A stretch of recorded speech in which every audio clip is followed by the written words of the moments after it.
people you know. We'll talk about her new film, Show Her the Money, which is about how women are getting less than 2% of venture capital funding for things like inventions. Often, these inventions are huge hits because who would know better what a woman could use than another woman? We'll talk about Toluca Lake, her amazing cats, and an upcoming documentary series she's working on about a small group of people who have telepathy, which she has documented. So let's welcome Kai Dickens. Hey everybody, I am here in Toluca Lake with Kai Dickens. Yay! Thank you for inviting me to your beautiful home. Of course, it's a pleasure to have you. Sometimes I have people, a lot of my guests are strangers to me, and so they rather come to my little courtyard. But I love being in people's houses because you get to see, every house in LA is just so different. So different. And so I love this tile on your fireplace and these wood floors we were just talking about. And thank you. My trademark is tiling fireplaces. I think it looks so is? Cool. Yes, I leave a trail of fireplaces behind me. I'm talking to you in part because we share a mutual friend, Steve Rohr. We sure do. Who I worked with at the Academy. And it was kind of like this time of year where they would hire the big guns like him to come in and make the Oscars amazing. And so you are a film director. Correct. I made this podcast to kind of dispel a lot of the myths about LA. And one of my goals was not to have people in the industry because the myth is that everybody is in Hollywood. Right. No matter what neighborhood you're in, which we know is not true. Correct. But there's all these exceptions. And I made the exception for you because you're a documentary filmmaker. And I feel like you guys never get love. Yeah, that's right? True. Yes. Like, who's the most famous documentary filmmaker of the 21st century? Yeah, there really isn't that many. Dan Burns, probably. There you go. That's a good one. Yeah. That's a really good one. And so, but especially women. Like, right. How many female ones are there? And so... Yeah, we live in a world that's not the entertainment world for the most part, right? I think, and that's the part that most documentary filmmakers dislike. I think we love being in the field, working with real people, getting real stories.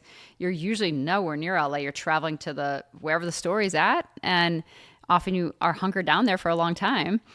And it feels more like journalism and emotional intelligence and often like deep issue-oriented activist work. Mm-hmm. So, and then there's that part where you're like releasing the film and getting it out. But yeah, it's so far removed from what like the actors and, hair and makeup and all the other elements of film that we don't really have. And your budgets are a fraction. Yes. Usually. So if you don't mind, and if there's any question you don't like, just wave your hand and I'll edit it out. Yeah. What was the biggest budget you've had so far in one of your films? To this point, I've only done features and I'm in development on a docuseries. So that's going to be a much bigger budget. But I think that like Show Her the Money, which we just got finished, right, that's on the circuit right now. That film has raised over $1 million, for production, for marketing, for the impact campaign. So that's been great to see what you can do with that, right? That you can have a huge marketing campaign around, like right now, the For Your Consideration campaign. It kind of changes the game. Are there billboards? Mm-hmm. Yeah. Where are they at? There's one actually on Riverside and Lancashire, so you could see it on your way out of town. Yeah, on your way out to Toluca Lake. That's a great intersection. Yeah, it's a huge. It's a big billboard. It's a very visible billboard, so it's fun. It's awesome to drive by and see your name on a billboard. Did you take a selfie with it? Of course, yeah. All right, good. So for docs, you would say that if you do get a big budget, I'd consider that a big budget, wouldn't you? Yeah. Most of it's going to marketing? I think a lot of it's going to travel. And a ton of the documentary work is done in post, right? You were telling the story. You don't have a script. So I always have an outline. I kind of have a loose paper edit of where I want things to go based on the questions I'm asking. But that editorial process takes a long time. So a lot's going to post. A lot's going to the travel of, just the repetitiveness of being with subjects. Like for a film, right? You might go shoot a feature film in 3 weeks, 2 weeks and be done. For documentary, you're often shooting for a year or two. Wow. So it's a lot of travel. Is this your post desk over here? No, mine. I have an office over there where, I've got my editing bay. Do you enjoy doing the editing yourself? I work with editors. I started out as an editor, so I love editing, and that I think helps as a director, period. But I work with editors now because it's such a huge process. So usually they're in their editing bay, and Right. we spend a lot of time together. And you're looking over the shoulder and you're saying, Yeah, it's a bit of a different process. Often I kind of send my outlines for the scenes. Like, this is what I want to start with, and here's my selects of lines that I like. And then they usually start to build scene blocks and send those to me. And once we kind of have a lot of our scene blocks built, then we'll start to put that into the puzzle, right? Like, we'll lay it out into a sequence. So a lot of the work they can do by themselves. Where it becomes really intense is kind of toward the end, once we're really hammering in like the look, the feel, these like little micro edits. But the first part of the process you can kind of do remotely now, which is so great.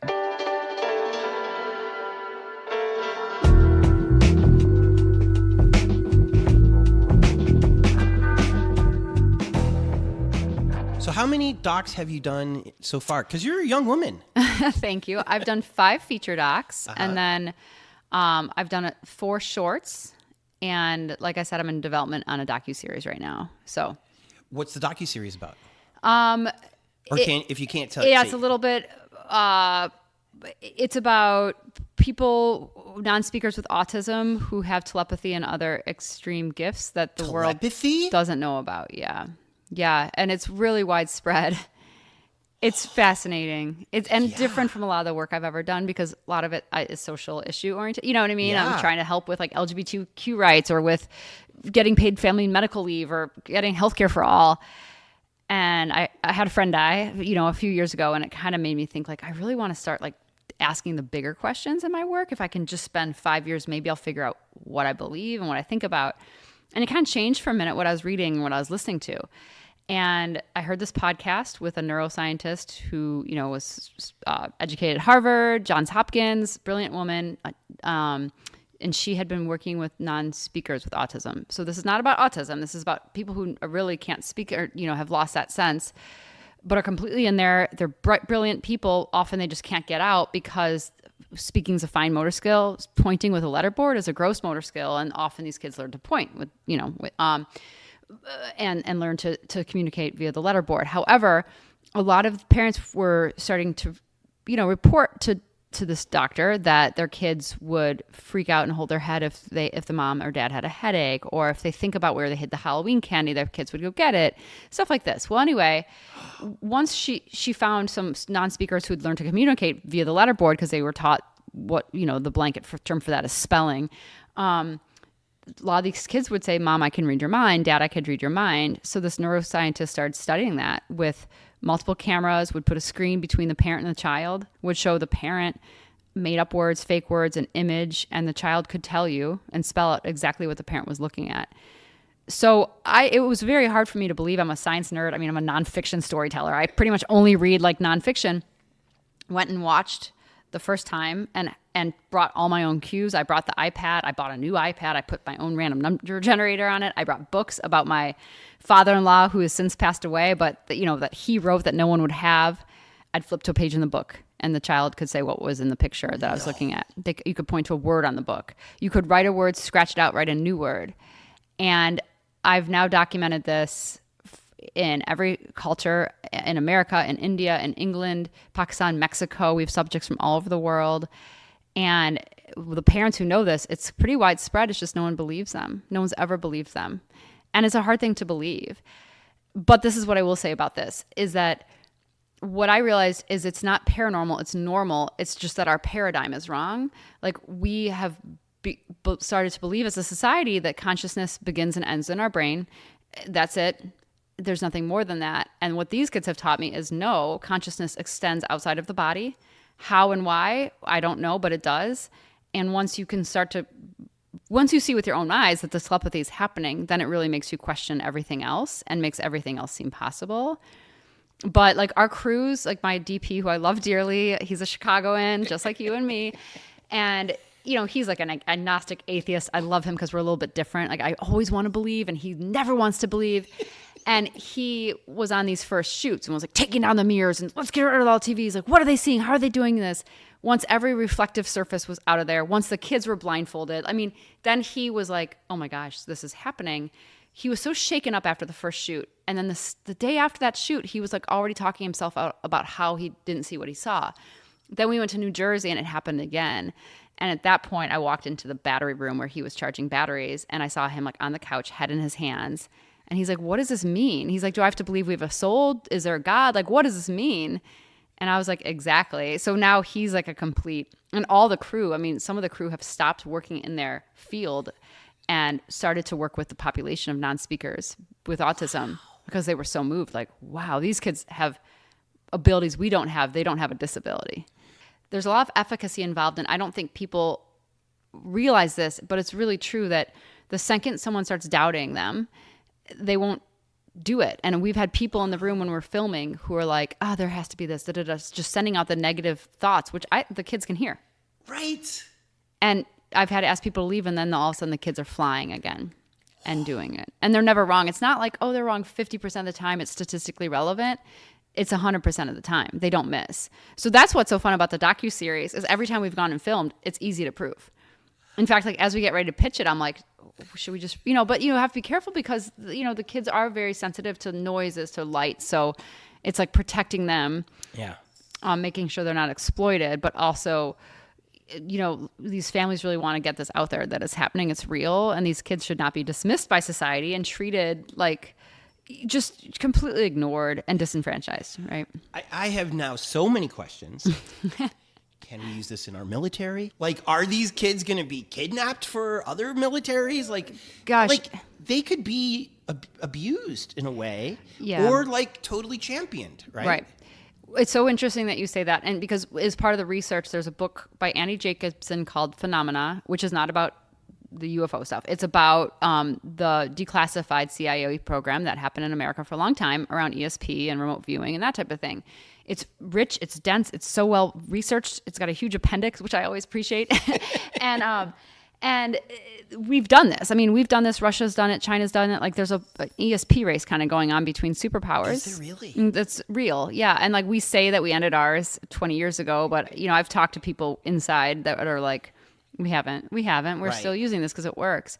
However, it is a concern with the families of how do we protect these kids? Yeah. One thing I will say, there's three things I will say about that. One is that I have not met a non-speaker who is not elevated in their morality in a way that most of us are, and they are wanting to use their gifts for good. They don't want to go pursue money, So great. And then I think the other thing too is, could they? Sure, but they're not going to perform and do this, I think, without someone that they love nearby, and they need a communication partner to use the letterboard.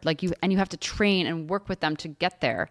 Oh. And that is key. So the non-speakers alone won't do it without a trusted communication partner. I am so glad that I broke my rule. Mm-hmm. Because, okay, so have you already sold this pitch? No, I'm working with Radical Media, who's great. Like, they are amazing. And we are I've been kind of like rewriting and writing the episodes. Then the strikes happened.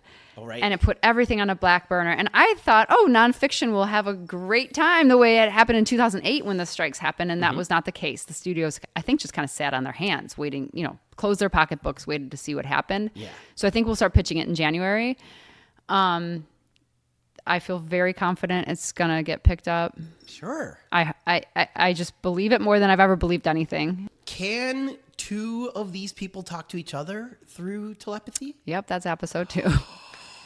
Yeah. Okay, so yeah. Are you a believer in God before all of this? How were you raised? I was raised interesting because my mom, was born in Sweden. She's a Lutheran, Swedish Lutheran. My dad is a scientist at heart, and my mom would take us to church, and I'd come home, and my dad would be like, "We're from monkeys," So I had a 50-50 upbringing, which I think is good. It's awesome because then, as an adult, you can really choose. You can really choose. So, what did you choose? I completely believe in God. Great. And the afterlife, and I believe consciousness survives the body. But I feel like because of this project, I have proof of that. There's no way I couldn't believe that after what I've seen, because, and again, like, I don't want to get too far into this because I want the show to explain it. But once the non-speakers, it's easy to prove the telepathy is happening. Once you see that, but they talk about way more than that. One of the young men in our show who's amazing, and he passed away actually last month, and he was 18. But a lot of the non-speakers who I've been communicating with since then and their parents have been telling me that he still communicates with them just as much as they ever have.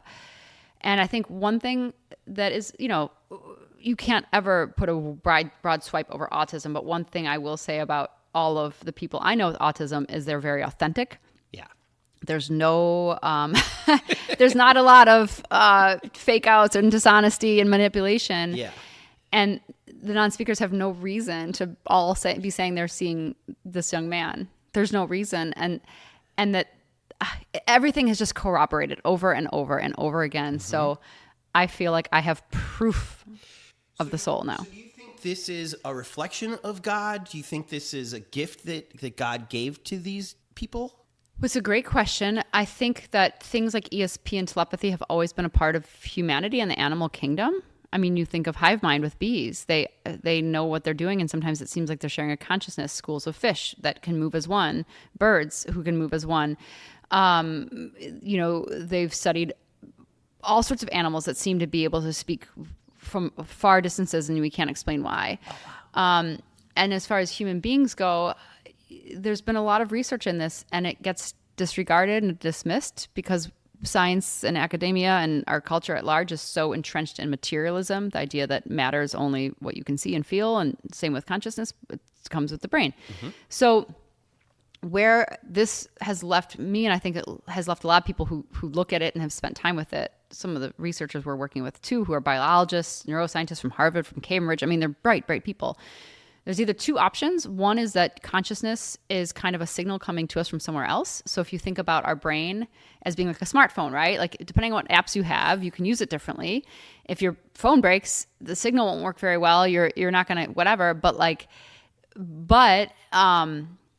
if your phone breaks, it doesn't mean the signal goes away. So right. That's one way to think of it, right? Is like our brains are more like a TV or a cell phone, and the consciousness is a signal.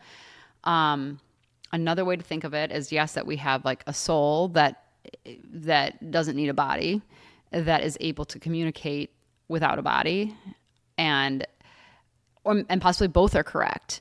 But I think those are kind of the two camps where people end up once you realize this is happening. So we don't need the body, but it's helpful. It's helpful, yeah. We can make tile fireplaces. Right, exactly. Exactly, yes. We can do stuff. We can do stuff with the body. Yeah. So the body is a tool. Yeah, I mean it's a very helpful tool. Thing. Right. Yeah, I mean it's all the stuff about elevated consciousness, like where does it come from? How does it work? How does it go on? But what I would, if any listener out there's ears are perked up, just start reading. Once you start going down this path, like I was not sure if life continued at all. I was not sure about any of it 5 years ago, and now I'm completely certain. Like a great book to read is Surviving Death. That's a wonderful book to read. This phenomenon about the CIA declassified files is a great book to read. There's a lot of books out there I'm happy to suggest to people. I look forward to you releasing this and getting to talk about this. Thank you. It's called Signal.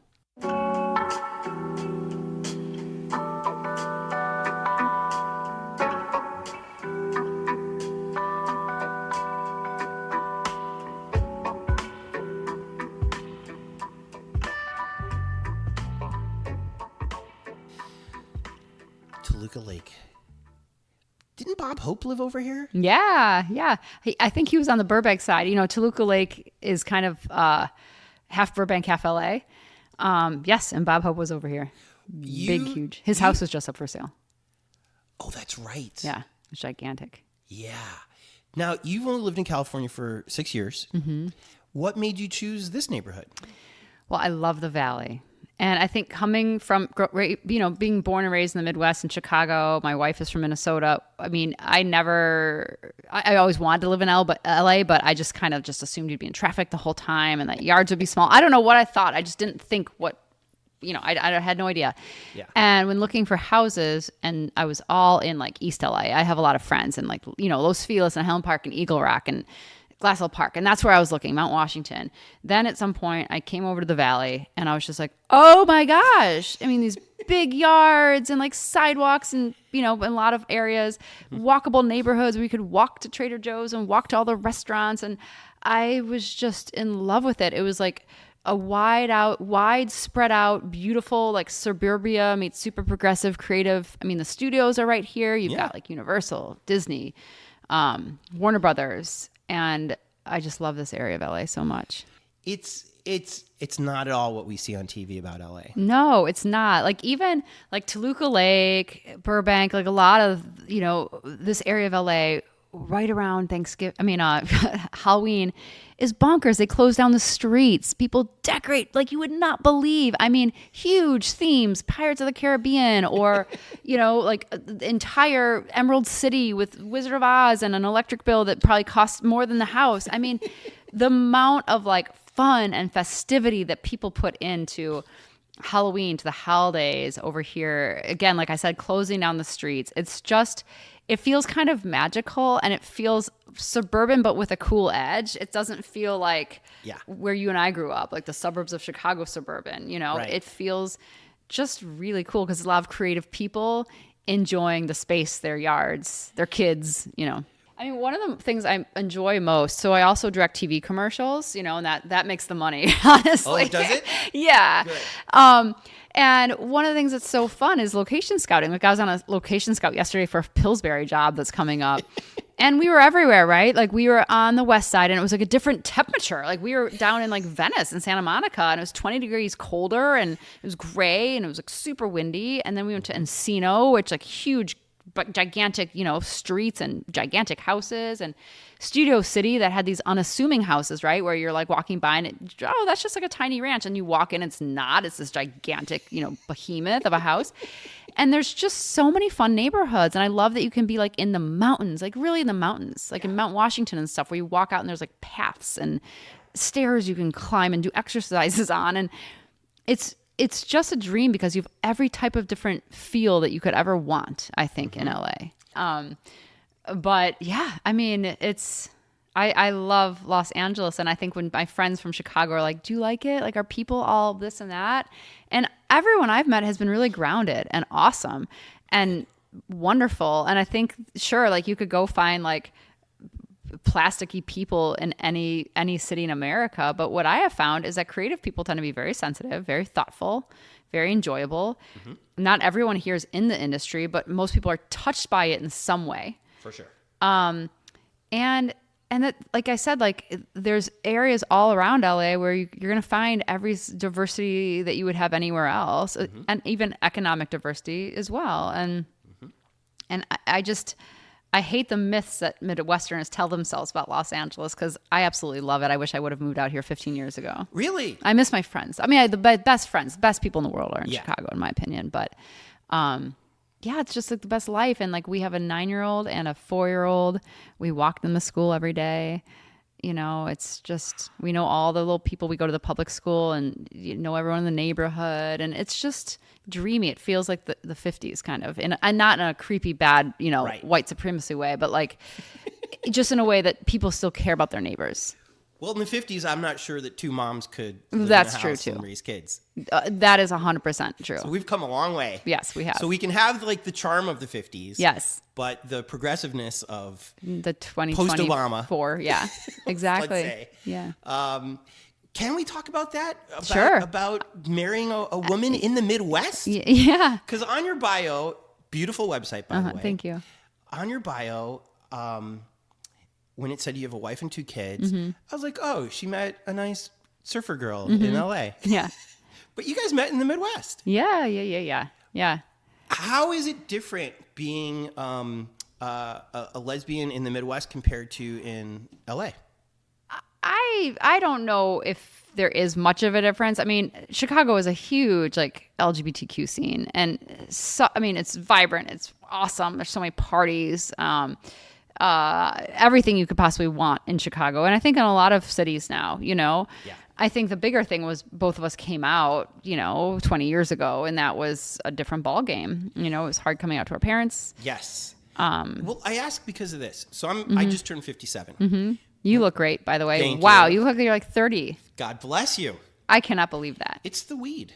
I cannot believe that. Just smoke a little every night. You look awesome. Thank you. When I was in high school, nobody came out. Yeah. I mean, this is the suburbs of Illinois in the mm-hmm. 80s.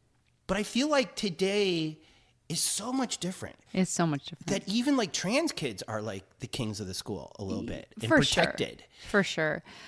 I mean, I think coming out back then was a different story. And I also think that the more that people have come out, like just the more diversity in like the dating pool, and there's so many people that are different, so I think Chicago is a very vibrant LGBTQ scene. There's so many people that are out in LA, and but the generation is different. And what's funny is the kids are so wonderfully progressive now. For instance, like at dinner, sometimes we'll do roses and thorns, where you talk about the good parts of your day and bad parts. And I forgot which of my kids brought something up, but I said, one day, if you choose to get married, your husband or your wife, and before I could continue, my daughter jumped in and she's like, why did you say that? You should say spouse. They could be non-binary or, and I was like, that is absolutely correct. Thank you so much for correcting me. 9, yeah. And one of her best friends identifies as non-binary. One of them identifies as lesbian, and they just roll with it. And I've seen that with our kids too. When you grow up with different, a different look of what like love is, our kids are so comfortable and supportive talking about all that. They know exactly how you make a baby, not in terms of like intercourse, but they understand that like you need a sperm and an egg. And if you don't have a sperm, you can go borrow one from a donor. And if you don't have an egg, you can find an egg donor. Like they understand those rudimentary blocks. And to them, that's just like typical. They learn that at 3. Yeah. We talk about the donor. At 3. Mm-hmm. Yeah. Maybe even at 2. I really hope that there's bigots listening to this. Yeah. Because it's so funny. I don't have kids. Yeah. But my friends who do very politely say, never tell a parent what to do with their kids. Like that's like there's a giant wall there. Yeah, yeah. But these people have no problem telling you that you're not supposed to have kids, or that you can't teach your kids about human sexuality at a young age. Yeah. Why is it that that's the exception? I mean, and it's not even, I don't think for our kids, we aren't talking to them about sexuality. They're not ready to hear about sexuality. They're hearing about love. They get that. They understand that like their moms fell in love and that we wanted a family, and that the building blocks of our family didn't have a sperm, so we needed a donor. Like they understand that. And that feels just as normal as anything to them. But yes, you have to take things when it's ready. And like, I think the big problem, especially with how people will respond in a very reactionary way to LGBTQ parents, is they think that it's about sex, and it's not. It's about love. It's about attraction. It's about building family blocks. Like Kaisa, my wife's mom, just came in for Thanksgiving. My mom is having us all over for birthday dinner tomorrow. It's just like a one big normal blended family. And we're mommy and mama, and everyone in our family is embracing and supportive. And it's just as normal as can be to our kids, even their friends at the elementary schools nearby. I mean, so mommy and mama. Mm-hmm. I love that. Yeah. And, sometimes like I will tell a story, because one thing that I have realized is parents can be super progressive, but sometimes they don't tell their kids yet how to be radically inclusive or what the world consists of. And that could be anything, right? And there was a time where my daughter came home really upset from school. And, when we were lying in bed at night, I'm like, will you tell me what's going on? And she's like, well, they handed out a family tree and it had mommy and daddy on the top of each thing. And I was like, okay, I can see why that would upset you. And she's like, no, what really upsets me is now I have to go and tell the teacher she's wrong. And that makes me feel bad and me feel stupid. And I wish I didn't have to correct the teacher. And we kind of got into a conversation. I said, how many times a day do you feel like you have to correct people? And she's like, every day usually. And then I realized, oh, she doesn't know about the concept of coming out, and my kid has to do it too. So then I told her, I was like, you know what? We have a word for this. And when LGBTQ people come out, it's when you decide to reveal that you're gay. I was like, have you ever heard me just say my spouse? And she said, yeah. And I was like, it's because I don't want to deal with it. I don't want to tell the plumber that day. And I was like, in just the same way, sometimes you might just say your parents. And that could just be, we don't want to deal with it that day. And I was like, you get to choose who you tell and when. I was like, of course I want you to be so proud of your moms. I want you to feel so proud of your family. And she's like, I am. I love you guys so much, And I'm like, I know you are. But like, if you just don't want to deal with it, or you don't want to get into the questions, we have words for that. And it's called coming out or coding. And you can decide how you do it. And putting that name on it for her is really helpful, I think. Yeah. And sometimes she'll say, I'll tell people on a need to know basis. Not that she's ashamed again. It's just, and most of her good friends know, it's just like if she's going to drama camp, does she want to invite like all that stuff? But then my son is just like so excited to have two moms. He goes and tells everyone. He's always like, I've got two moms. Ha, you have one. And he's a total mama's boy. He loves it. And so, he wrestles with us and we get on the floor and we do all the, it's like, he's like super, he's as stereotypical boy as you could be. It's dinosaurs, it's trucks, it's monster trucks, it's wrestling. It's, there's no guns or swords in our house, but he'll make them and war. And it's like, what is happening? What is happening? But at the same time, he'll play with Barbies and, we just try to create a safe palette and love them. And at the end of the day, that's all that matters.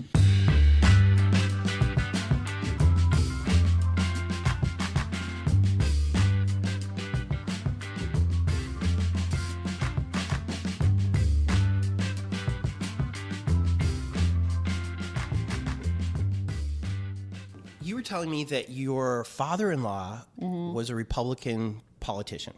Yeah. Mm-hmm. Did you guys have a wedding? Mm-hmm. Yeah. And he demanded that we had a minister there, which I was fine with. Like, I've always been a person of faith. My wife had been scarred from like a Bible camp she went to when she was little. But we did that because it was really important to him, So we're like, yes, we will have an Episcopalian minister. And we had to go through that like pre-marriage thing where you ask questions about money. I forgot what it's called. There's some word for it in the church, where you find out do you have the same thoughts on money, on raising kids, on your values, on taking care of your aging parents. And we did. We had the same values on all of it. Yeah. But we had to do those little classes, and it was great. So was he cool about it? Did he love it? Did he tolerate it? Yeah. I mean, this is what I want to say about my father-in-law, Steve Dill. And he was a Republican senator and congressman in the state of Minnesota for years. State senator? A state senator, yeah. That's awesome.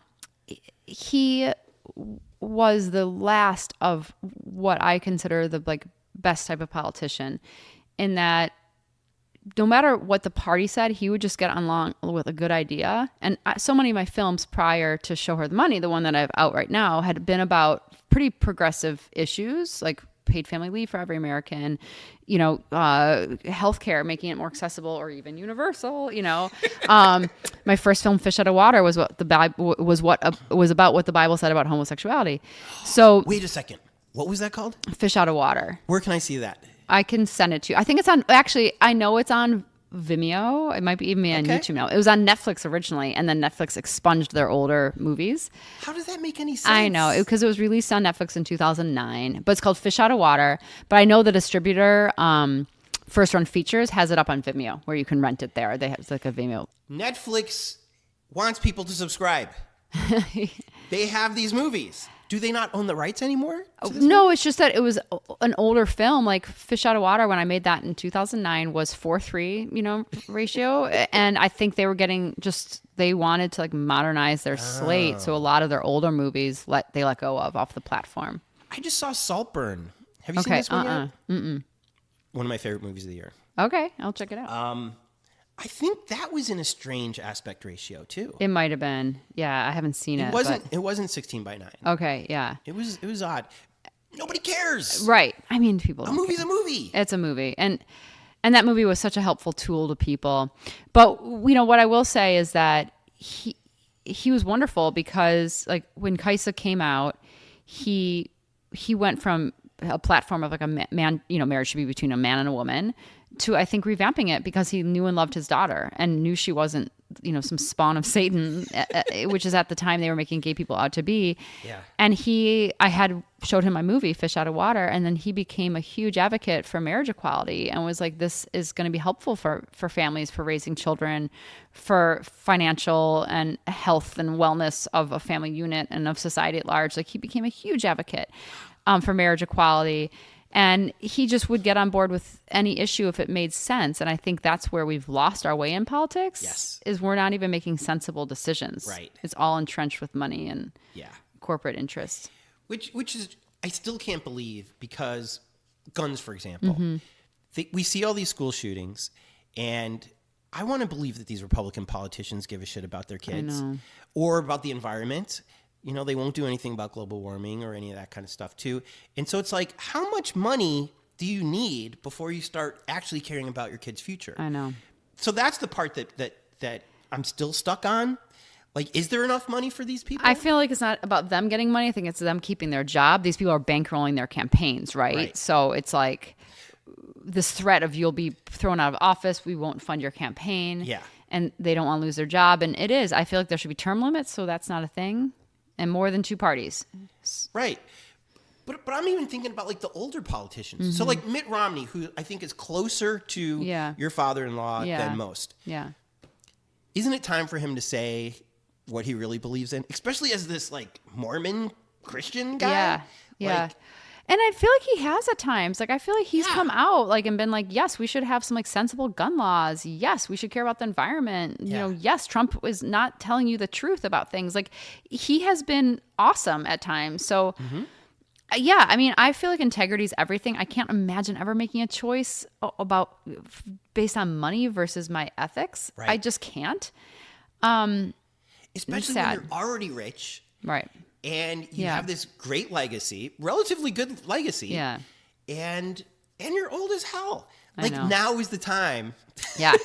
I know. But they hardly ever do it. No, they hardly ever do it. And so that's a part of human nature that I am so interested in. Yeah. Because I can understand greed. Mm-hmm. But after a while, doesn't it fade away? Don't you realize that it doesn't give you happiness? You would think so. And I think their legacy will be harmed. I mean, this is a huge moment for what we do about the environment. Like, this is the most like critical period of time facing humanity. Like, truly, will we continue? Yeah. And they're not doing anything about it. Nope. You know? Nope. And punishing those who protested about it. Yeah. You know, these people who are ruining these great works of art, or at least the frames of the great. I think that's pretty punk rock. It is punk rock.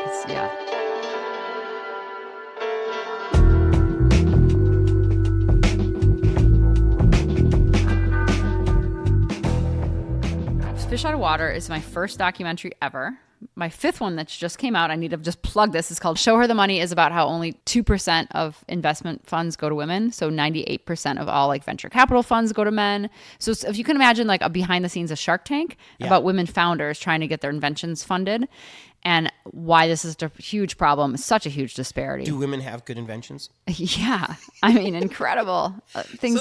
So these VCs want to make money though, right? Of course. Yeah. But they just, are they blinded? But that's one of the really fun things about our film is we follow some women who've started their own VCs because there's a ton of quote unquote white space there, right? Like, no one has put out the thing that's going to, stop hot flashes, or one of the founders that I was casting for this, but it didn't end up in the film, was creating, she would take the ashes of a loved one and turn it into a diamond. I mean, that's kind of a cool idea. Yeah. I mean, really cool ideas. Canned wine, like we follow that in the film, just really fun, but also great ideas that make money. And these venture capital firms that are investing in women are making buco bucks because women can make a $10,000 check stretch a lot more than men can because they've had to learn to do it. So in many ways they make better founders than a similarly situated man because they've had to become excellent. So that's coming out. That's coming out. Very excited. Yeah. So Fish Out of Water, my first one, it looks at the 7 clobber passages that have been historically utilized. Clobber? Mm-hmm, that's what they're called. The clobber passages, which have been used to clobber LGBTQ people for being gay. And what that film does is it deconstructs each of the Bible verses and shows their historical context. So like that passage in Leviticus, like when we get into that particular passage in the film, we look at how the fact, it also says you can't wear clothes of 2 different types of material. You can't eat shellfish. You can't plant 2 types of crops in the same field. We're not paying attention to any of that. So why are we paying attention to the one that says a man should not lay with another man? Yeah. And why do you think that is? Why do I think that? I think the Bible historically, and I want to really separate something here. I think spirituality is very different from often organized religion. Yep. And organized religion throughout history has needed a victim. It's been, women. It's been Black people. It's been other people of religion, other religions. Well, it's maybe not a victim, but an antagonist. I think a victim, immigrants, gay people. I mean, someone that you can just hang all your... a scapegoat. Yeah, scapegoat. Mm-hmm. But what's the purpose of that?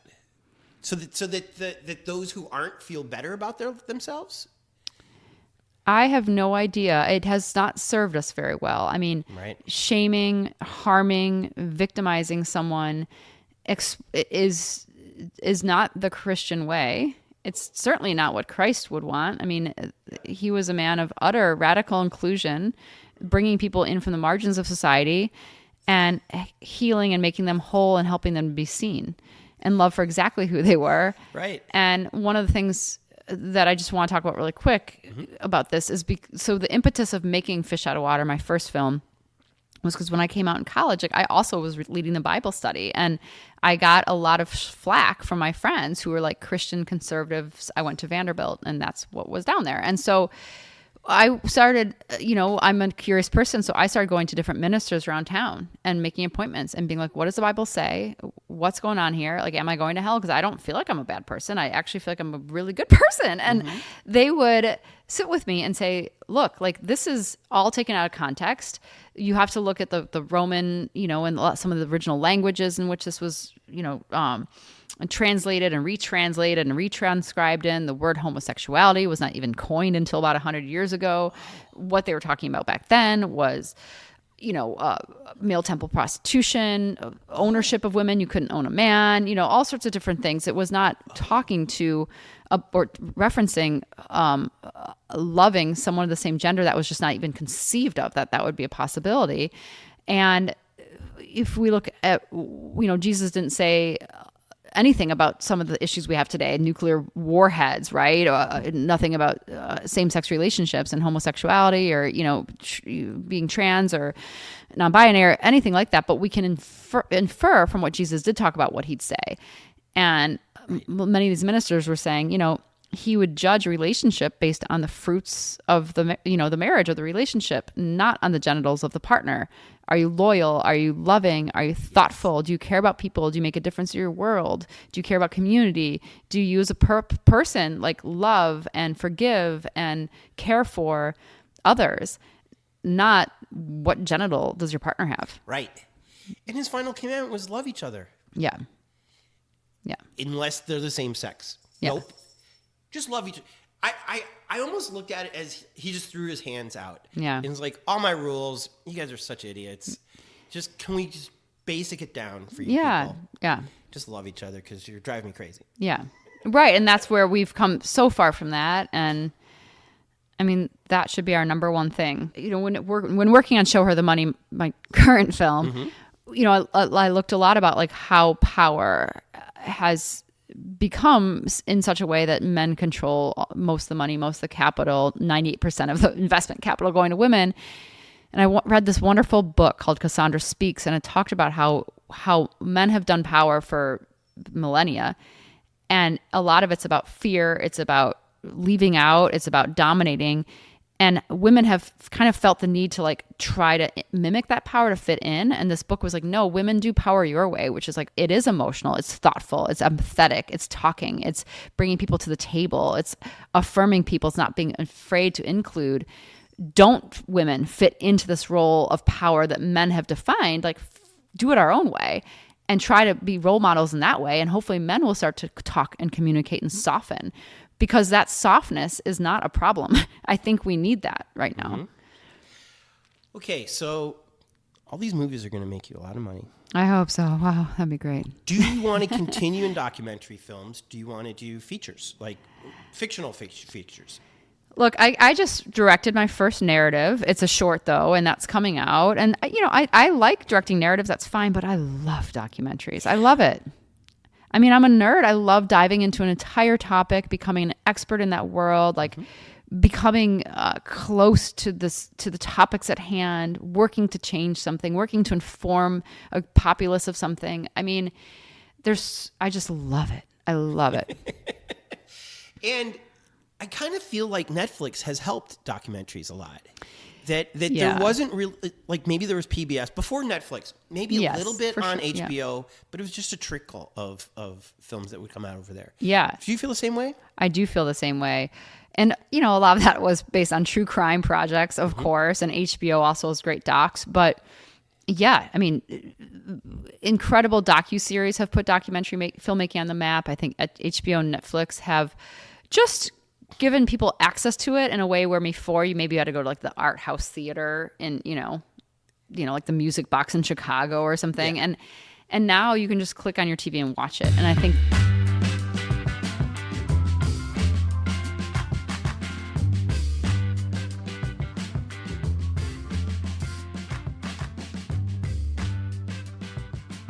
You have this dream house. You've got the wife and kids. These 2 cats. I kind of want to give away my cats because they're not as well behaved as these 2. they're fun. What kind did you say these were? These are Devon Rexes. Devon Rexes. Yeah. Did you know about this breed before you had them? I've always had like people in my family who are allergic to cats. I love dogs, but with as much as I travel, I just can't leave a dog with my wife and kids. It's like too much work. So I always wanted cats, but it was really hard because of allergies. And then I was introduced to a Devon Rex somewhere, I think at a location scout at some point. It was the most fun, playful cat I've ever met. They are hypoallergenic.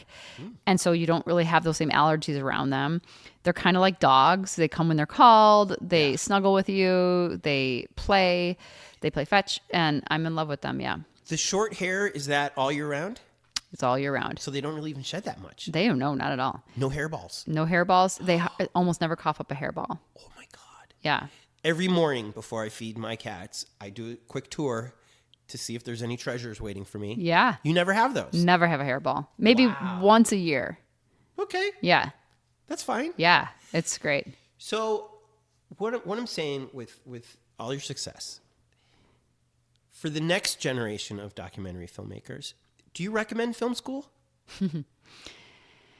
I have a radical thought on this. I mean, if you have the money and the time and you can carry that debt, yeah, go to film school, learn those tools, make some contacts that you'll go through the industry with. If you don't have the money or you just have a little bit of money, make a movie. The only reason I was able to get to where I am is because I made stuff.